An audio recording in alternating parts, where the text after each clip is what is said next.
Welcome back to this week's edition of WTHS News. I'm Marissa Michael. And I'm Jay Stegall. Jay, how's your senior project going? I did mine last semester, but I wonder how the senior projects are going this semester.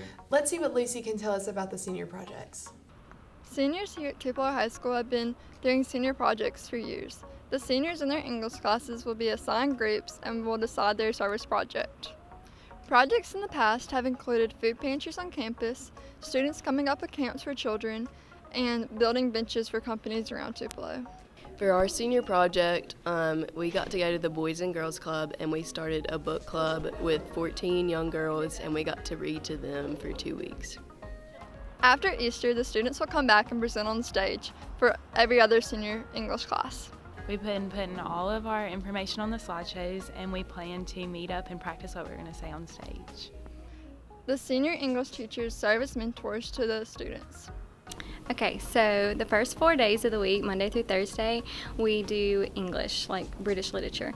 And then on Fridays, I reserve that day for culmination project or senior project.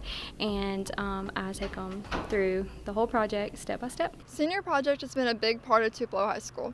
It has taught students the meaning of community service. This is Lucy Dexter, WTHS. Do you know what FCCLA is? No, what is it? FCCLA stands for Family, Career, and Community Leaders of America. FCCLA provides students with an opportunity for personal growth, leadership development, and life preparation. Every year, these students begin in November to prepare for the state conference towards the end of the year.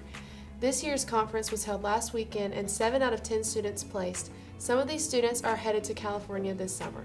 Well, you have to go in there and present your project, have to tell the judges about it, and like when they ask questions, just make sure you know what you're talking about, and make sure that you caught up on all the information that you researched to get the project done. We wait around until it's time for us to present, and it takes like 2 or 3 hours. And then we present. I competed against like 8 people, and I came in first. You just get to meet a ton of people, go and have fun, and compete in events. You learn a lot of information and you have scholarships. You have more interpersonal skills.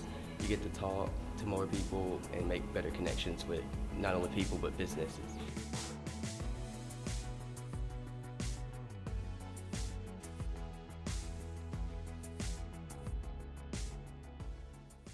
Marissa, I wish I could sing as good as the choir students. Maybe they could give us a few tips. Alyssa spoke with some of the students that made this year's honor choir. Thanks, guys. State Honor Choir is made up of students from around the state who excel in the field of music.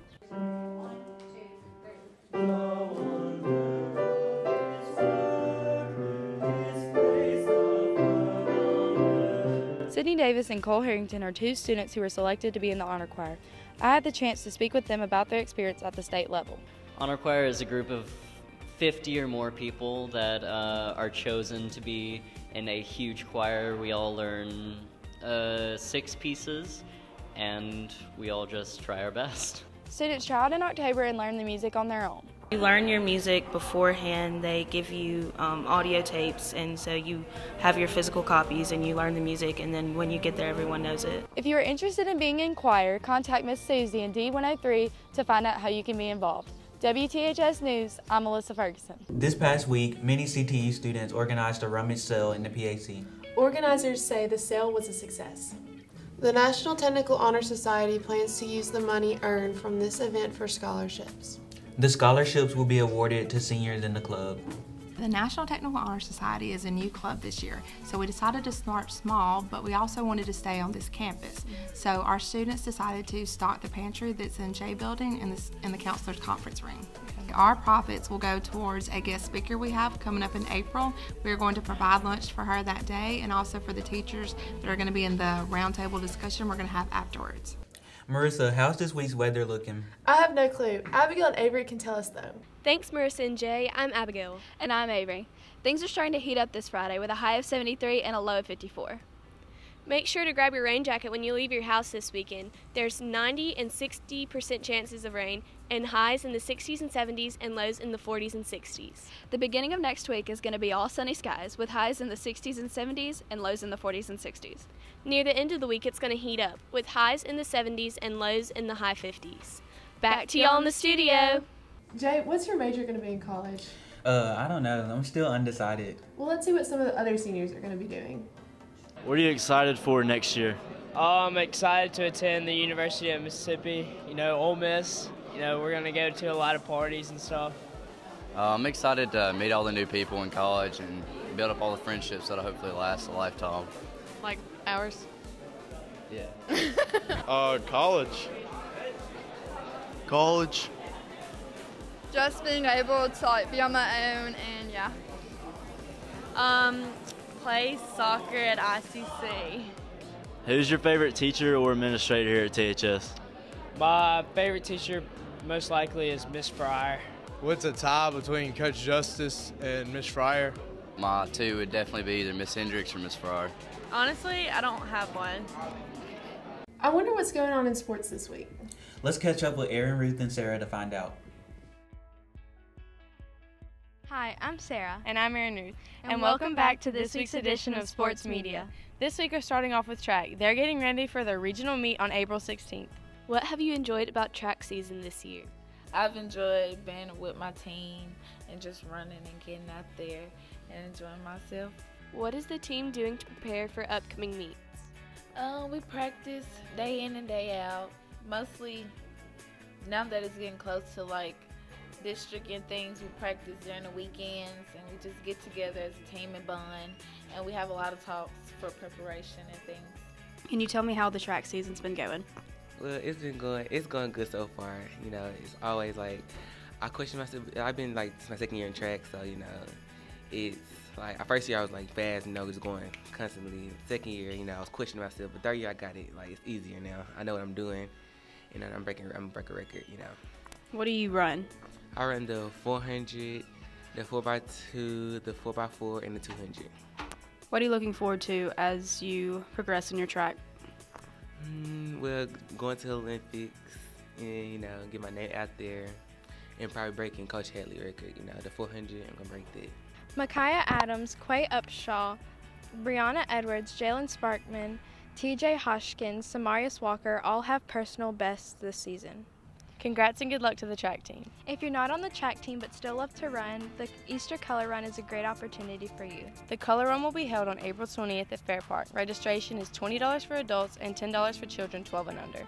Make sure to check out the Easter egg hunt, games, and raffles. The event is sponsored by the Young Democrats. It's just to show support that our club has for the community, that we are willing to give out and do some stuff to just promote ourselves. Tupelo baseball jumped out to a 5-0 lead in the first inning in Friday night's battle between the Oxford Chargers and the Tupelo Golden Wave. Oxford capitalized in the third inning, making it a 5-3 ball game. Bo Jaggerson stepped on the mound and did a phenomenal job to lead the Golden Wave to a 5-3 victory over the Chargers. Tupelo softball also had a productive week last week. Tuesday, they won a division game 16-0 against Oxford. After the rain passed, they traveled to Saltillo where they pulled out a 5-0 win against Smithville and a 3-0 win against Saltillo. Be sure to come out tonight at 5:30 while they play Lewisburg at home. Hey Sarah, is it spring football coming up? Oh yeah, we checked in with Coach Hammond to see how they're preparing. Well, the biggest thing is during the regular season, you've got an opponent to prepare for every week. You have a ball game on Friday. Spring football is more about trying to look at players and see where they fit in, and a lot of times I tell people it's like putting a jigsaw puzzle together. The spring's where you find the pieces that kind of fit in to make the whole picture for the fall. We're going to learn to do a few different things. We want to implement a lot of movement, a lot of formations and shifts where we've kind of gotten away from that over the last couple of years. This spring's kind of unique. We don't have a returning quarterback, first, second, or third team that is not playing baseball. So with everybody at baseball, we're going to have to try to figure out who can play quarterback once we get to the fourth spot on the depth chart. Thanks for tuning into this week's sports. Go Wave! Marissa, you know what I look forward to every year? What? Looking at the new yearbooks. Me too. Olivia can tell us what it takes to make these amazing yearbooks in this week's edition of Discovering Tupelo. Throughout the whole school year, students have been preparing to finalize the yearbook. With completing the yearbook on Monday, Ms. Chumley and her students tell how they prepared. Every day, everyone in the room is pretty much doing something different. We'll have students taking pictures, we'll have students writing copy, interviewing students. Some people are working on the business side of it, organizing sales of yearbooks or organizing ads, designing pages. Every day you come into my room, you're going to see 16 people doing 16 different things. To be in this class, students take pictures of school activities, edit, and also get quotes from other high school students on how their school year is going. Students also share their favorite memories of the class. Definitely getting to hit publish on the yearbook.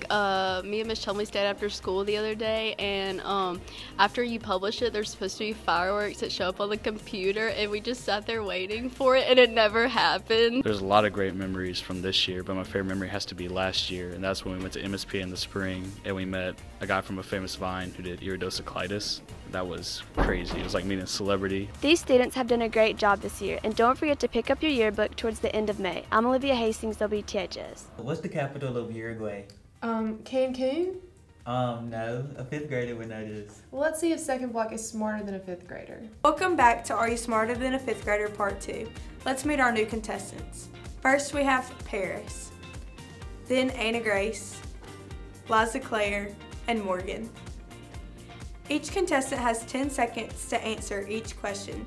Let's get started. Round 1. Who was the first person to step on the moon? Time's up.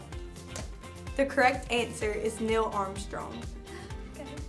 Round 2. What 4 states make up the 4 corners? Time's up. Oh my god, 2. The correct answer is New Mexico, Utah, Colorado, and Arizona. I was close. I had New York! Round 3. How many planets are there? Time's up. The correct answer is 8. No, there's not! Round 4. What is the largest continent? Time's up. The correct answer is Asia. Round 5. Which direction does the sun rise? Time's up. The correct answer is east. Round 6. Where are the 2020 Olympics being held? Time's up. The correct answer is Japan. Wait, I think I knew that. Round 7. What is Rihanna's real name? Time's up. The correct answer is Robin. I knew it. Round 8. What is the average amount of teeth in an adult mouth? Time's up. The correct answer is 32. That was close. Round 9. Who is the most famous Kardashian? Time's up. The correct answer is Kim. No. Yes, it is. It seems like our contestants aren't smarter than a 5th grader. See you next time. Thanks for tuning in to this week's edition of WTHS News. Check in next week to hear about the 6-year Rotary Scholars and how one club is preparing for Teacher Appreciation Week.